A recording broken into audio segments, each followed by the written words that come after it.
Have you ever lost anything that you really need and you just can't find it? Like the car keys. You've driven home from somewhere, you haven't been out again, they're in the house somewhere, and you can't for the life of you find them. Or the family heirloom, or that precious book. Or maybe there's someone in the family that's gone missing, or your cat or dog has wandered off and gotten themselves lost. What do you do in those situations? Aside from open that cupboard door 17,000 times, in the case of a missing person, of course the police are going to be involved there and you want to let the professionals do their job, but there are some things that you can do for all of these situations that may give peace of mind, or it may give you the feeling that you are in control of something, or that you just need to find those damn car keys because the spare set's lost too. I'm going to share some methods with you in this video that may help you get on track, or at least find what you're looking for.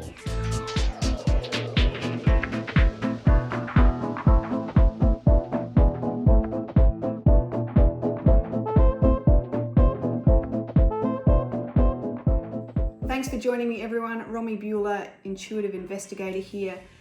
And I'm glad to see so many of you here, because it means that I am not the only one that loses things very often. So there's a few things that you need. These are kind of the tools of the trade. You need a pen. You need a ruler or a straight edge. I don't like this, but I can't find my wooden ruler.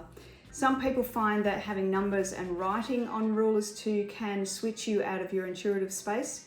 So even if you just have a piece of timber that is a straight edge, that is perfect. Sticky tape, only because you want to stick your maps down on your workspace. A pendulum. I have a video which I will put a link to that shows you how to make one of these if you don't have one already.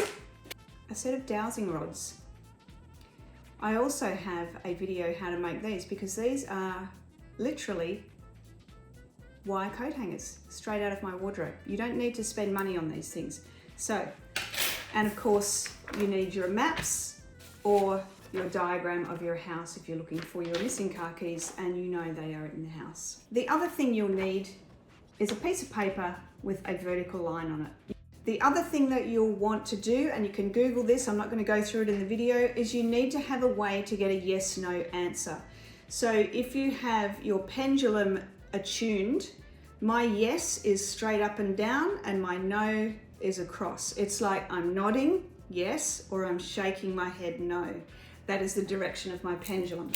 You can have your rods tuned in yes being open, no they come back and cross over. So you can use rods, you can use your intuition if you're very strong on your yes and no. A muscle testing technique. I work very much with muscle testing. So yes and no with your muscle testing. So make sure you have all of those things all ready to go.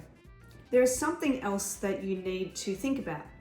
If you're looking for a missing person or a missing animal, sometimes these animals and people leave of their own accord and they don't want to be found. So any work you do may get thrown. You'll get a false reading on that. Just be aware of that.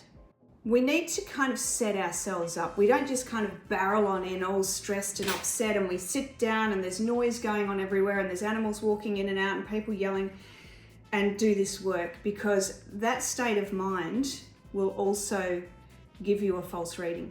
You want to find a quiet space. You want to find a clear and quiet state of mind. So whether that's breathing or meditation or listening to some soft music, whatever it is that can just calm you down and clear all of that negative energy, activity, whatever's going on for you, to clear that and just put it to the side for the moment. Once you've done that, you want to then decide what method you're going to try. Get all of your tools ready so you're not sort of in and out and trying to find all of your stuff. Get all your tools ready. And then you want to connect with the person or the object or the animal that you are trying to find. Now, I'm not going to go into some of the details on this because that's a whole video in itself, and there's a lot of information on Google that you can find on how to connect with a person, how to connect with an animal. Very briefly, you can just close your eyes, be quiet, bring them into your mind's eye and imagine that your energy is connecting with their energy. You know, some people connect a cord from their heart to their person or animal's heart.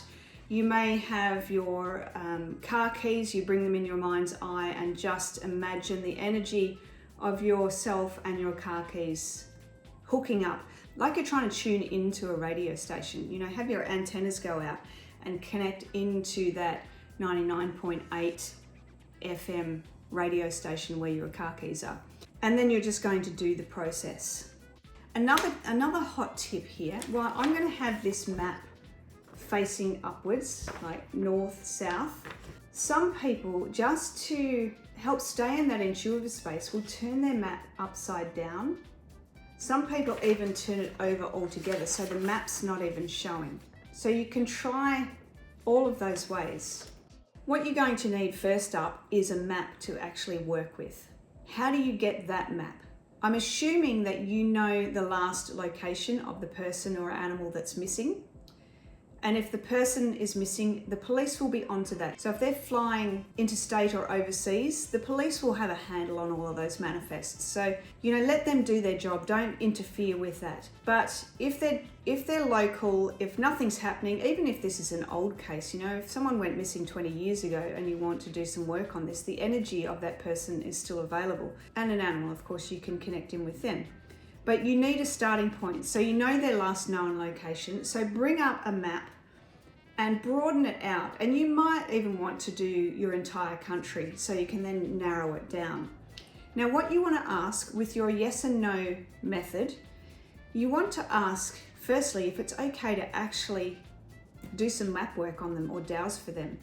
So you ask, your first question that you want your yes and no on is, after you've connected with Jane Doe, may I, can I, should I map dowse on Jane Doe now? You might get a no, and you really need to honor that, because no might be just for 5 minutes, it might be for 10 hours, it might be forever. You can try again later and you might get a yes and then go for it. What you'll find is if you consistently get a no, the read that you get, the information you receive, will most likely be wrong. So that's the first thing. May I, can I, should I dowse on Jane Doe now? So let's say you've got a yes. Okay, you know the last known location, but you're not sure. It's been 3 weeks. They could be interstate. So bring up the map of your country and you ask that map before you print it off. Let's save the trees, everybody. Before you print it off, you ask, is Jane Doe's current physical location on this map? And I'm pointing over here because that's where my computer is, where all my maps live. And if you get a no, then expand it out. If it's a yes, then you can print that map off and start really broad. Like, let's say it's Australia. You know, I start with Australia and I might end up in the Northern Territory. And then I will blow up the map of the Northern Territory and I'll go from there.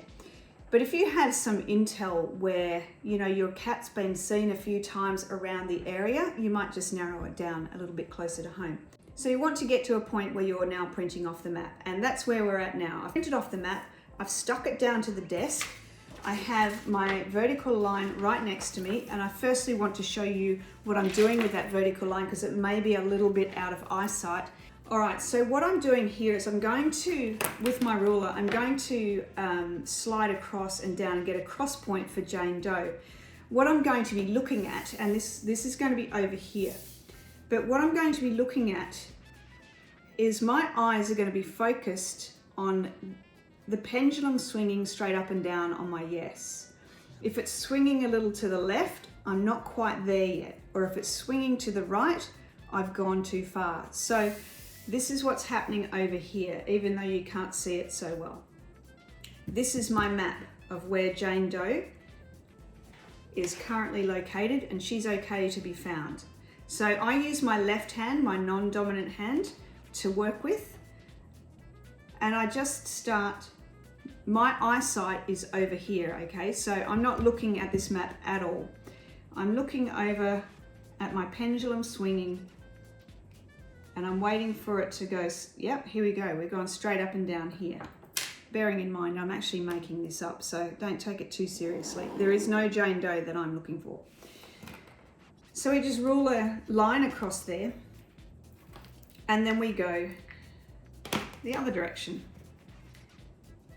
All right, so the same thing. I'm waiting, and here we are here. And here I have my location point. Now what I would do now is I would zoom in on this map and do that again, and zoom in and do it again until I can get much closer to where I'm looking. I mentioned to you that you can also turn your map over, and I'm going to do that here because I don't want to print off a whole lot of paper. This is very similar to what we've just done, but we're actually triangulating an area.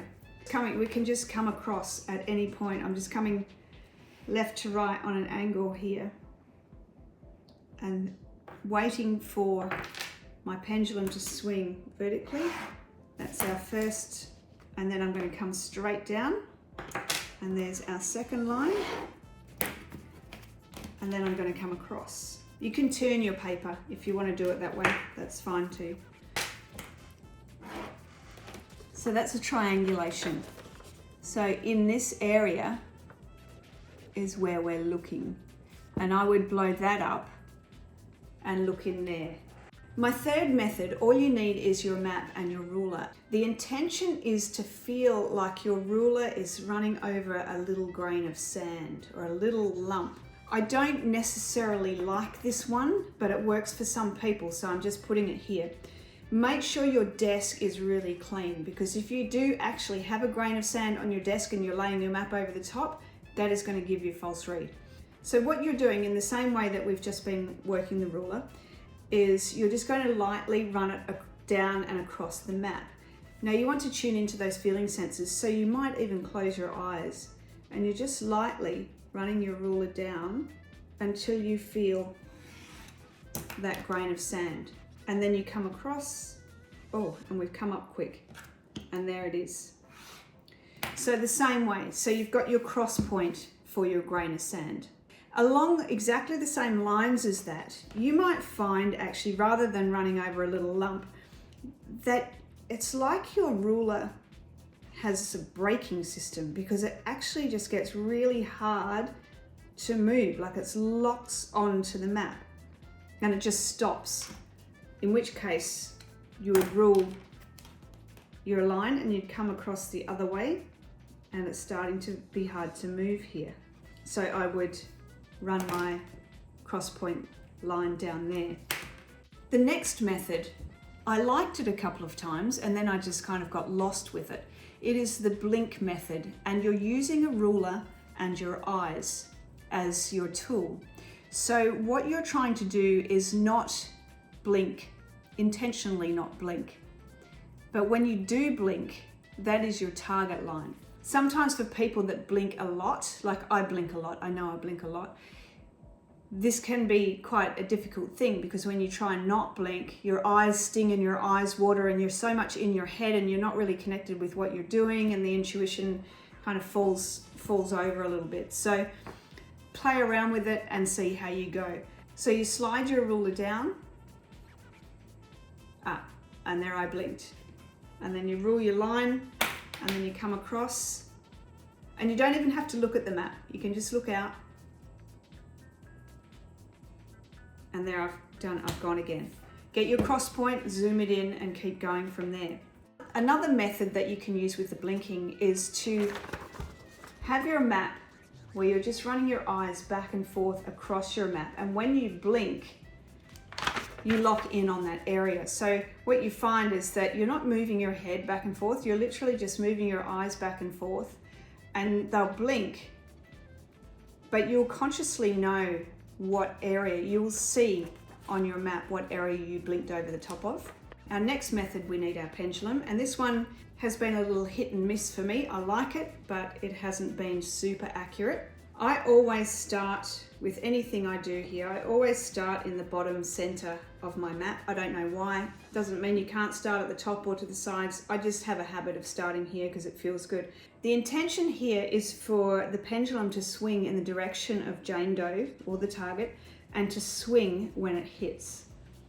So we start here, and I might say in my mind, or I might say out loud, where is Jane Doe? And then I'll follow the swing. Make sure your elbow's off the table. Relax your shoulders. What I always find is that my feet and legs are uncrossed. And then here, I'm now spinning in a circle. And so that would be my location. And then I would zoom it in and carry on. Another one that I really like is the pen tapping process. Again, I start down the bottom center of my map, elbow off the table, uncross your legs, and you're holding your pen really lightly. You can use a pencil here, you'll find the pen that you like. And if nothing's happening, you know, where is Jane Doe? Where is Jane Doe? Where is Jane Doe? You can just start the process, connecting in by tapping on your page until your pen actually just starts to tap and move itself. It might, if your pen stays on the page, it might actually draw you a scribbly line. For me, I like the tapping. Also know that this won't go in a straight line for the most part. Well, it doesn't for me anyway. So you're just tapping, tapping, tapping, tapping, tapping. And what you'll find here is it will just stop tapping. It'll just tap in the same spot over and over again. So you can mark that spot, zoom it in. I like that one, it's been very effective actually for me. The last one we're going to have a look at, and I really like this one too, is with a dowsing rod. And it's just a single dowsing rod that you're using. So the corner will be on the desk, and this end, the arm will be a little bit raised. So the dowsing rod can swing. What it will do is it will swing and stop. So we're getting a cross point here. So we bring our rod down to the edge of the map, and it's just going to swing until it hits a line of the target. And that is there. So then I use this as my ruler.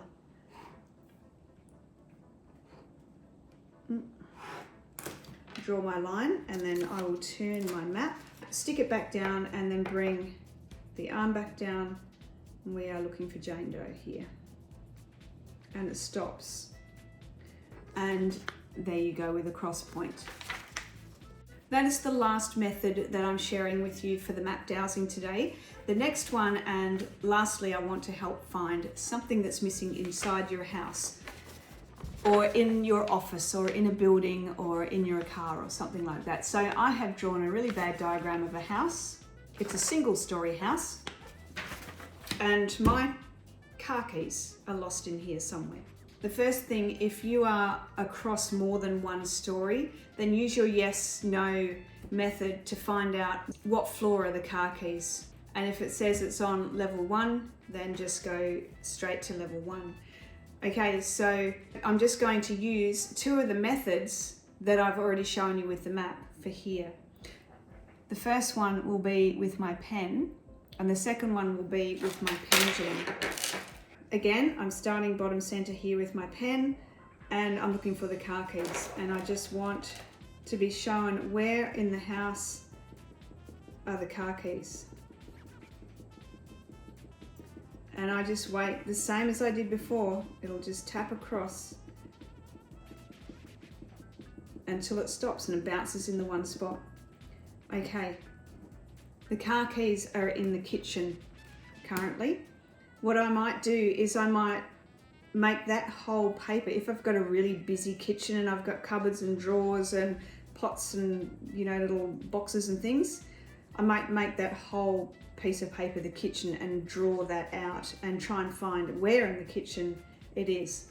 The other way that you can do it is with your pendulum, and you can ask the pendulum to swing to the car keys in the house, and here they are in the office. I've gone straight in.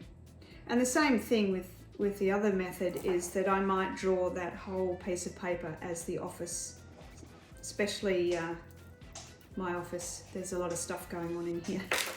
Okay, well that is enough, I think, for today. Find one method and stick with it for a little while and see how it goes. And if it's just not working for you, scrap it and try another one. Practice makes perfect, of course. You can get someone to hide the house keys in your house and see if you can find them and play around that way. And try and hone in on what the best way for you to work is.